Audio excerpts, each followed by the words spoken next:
एक बात बताओ मुझे, कब तक रट्टा मारते रहोगे? मतलब कितने स्टूडेंट्स अभी भी वैसे ही हैं जो पुराना मेथड यूज कर रहे हैं? पूरा answer line by line repeat करते हैं या फिर 10-10 बार लिखकर याद करते हैं? And results? या तो याद ही नहीं होता, एंड अगर समहाउ याद हो भी गया तो एग्जाम में सब कुछ भूल जाते हैं। लेकिन आज जो टेक्निक बताऊंगी ना, उससे तुम बिना किसी स्ट्रेस के लॉन्ग आंसर्स को बहुत जल्दी याद कर लोगे। बस एक बार जो बता रही हूँ, स्टेप बाय स्टेप उसे फॉलो करो, एंड देखना जब अगली बार तुम्हें कोई लॉन्ग आंसर याद करना होगा तब तुम उसे बहुत आसानी से याद कर लोगे।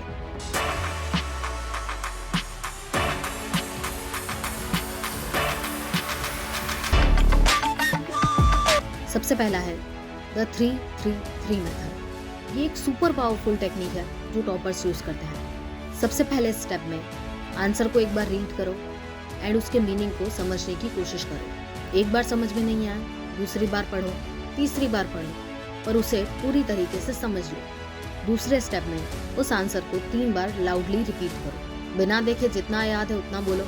कहीं पर अगर अटक रहे हो तो किताब खोलो, एक बार दोबारा पढ़ो और फिर बोलो।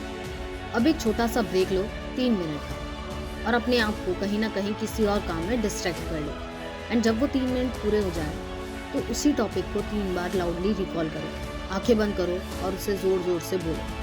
साइंस कहती है कि स्पेस रिपीटेशन से दिमाग किसी भी इंफॉर्मेशन को लॉन्ग टर्म मेमोरी में स्टोर कर देता है। इसे एक बार ट्राई करो एंड तुम खुद फील कर लोगे कि तुम्हें सब कुछ कितना इजीली याद हो रहा है। सेकंड है the story linking technique.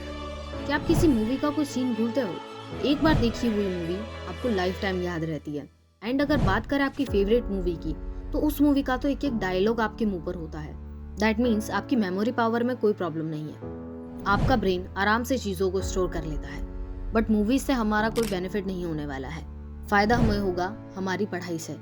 And इसीलिए आपको अपनी पढ़ाई को मूवीज से कनेक्ट करना है। अगर हम आंसर्स को भी एक स्टोरी की तरह याद करने लगते हैं, देन हम उसे कभी नहीं भूलेंगे। सबसे पहले उस आंसर को पढ़ो, उसे एक कहानी में कन्वर्ट करो। उसके हर एक पॉइंट को एक सीन या कैरेक्टर से लिंक करो। अपने माइंड में उसे पूरा विजुअलाइज कर लो। जितनी ज़्यादा वियर्ड आपकी मूवी होगी उतना ही बेटर आप उसे याद रख पाएंगे। The third one is the 1 minute answer summary. अगर तुम्हें लॉन्ग आंसर्स याद करने में बहुत ज़्यादा स्ट्रगल हो रही है तो ये ट्रिक मस्ट है। सबसे पहले अपने आंसर को रीड करो एंड उस आंसर की अपनी लैंग्वेज में 1 मिनट में एक शॉर्ट समरी प्रिपेयर करो। समरी तैयार करने के बाद उसे अपने आप को एक्सप्लेन करो या अपने घर में से किसी को भी पकड़ लो और उसे वो समझाने की कोशिश करो। 2-3 बार उसे रिपीट करो, बिना देखे एक्सप्लेन करने की कोशिश करो। अगर कहीं पर अटक रहे हो दैन बुक खोलो और उस आंसर को दोबारा से पढ़ लो। ऐसा करने से आप उस आंसर को वर्ड बाय वर्ड तो याद नहीं रख पाओगे, बट आप उसका क्रक्स याद कर लोगे। एंड हमेशा याद रखो, एग्जामिनर के पास इतना टाइम नहीं है कि आपका वो पूरा आंसर पढ़े। उसके पास कुछ मिनट्स है चेकिंग के लिए। इसलिए आपको लॉन्ग आंसर्स में हमेशा कीवर्ड्स को हाईलाइट करना है। जो समरी आपने अभी प्रिपेयर करी है, आपको उसे अपने वर्ड्स में एग्जाम में लिख कर आना है। एंड जो भी इंपॉर्टेंट पॉइंट्स है या जो इंपॉर्टेंट कीवर्ड्स है उसे हाईलाइट करना है।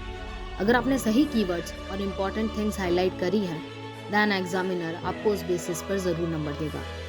आज से बल्कि अभी से ही रट्टा मारना पूरी तरीके से बंद कर दो और इन टेक्निक्स को अप्लाई करो। And trust me, in tips को अप्लाई करने के बाद तुम्हें खुद अपने अंदर एक बहुत बड़ा डिफरेंस फील होगा। मिलते हैं कल एक नई वीडियो के साथ। टिल देन कमेंट सेक्शन में बताओ कि आपका चैलेंज कैसा चल रहा है।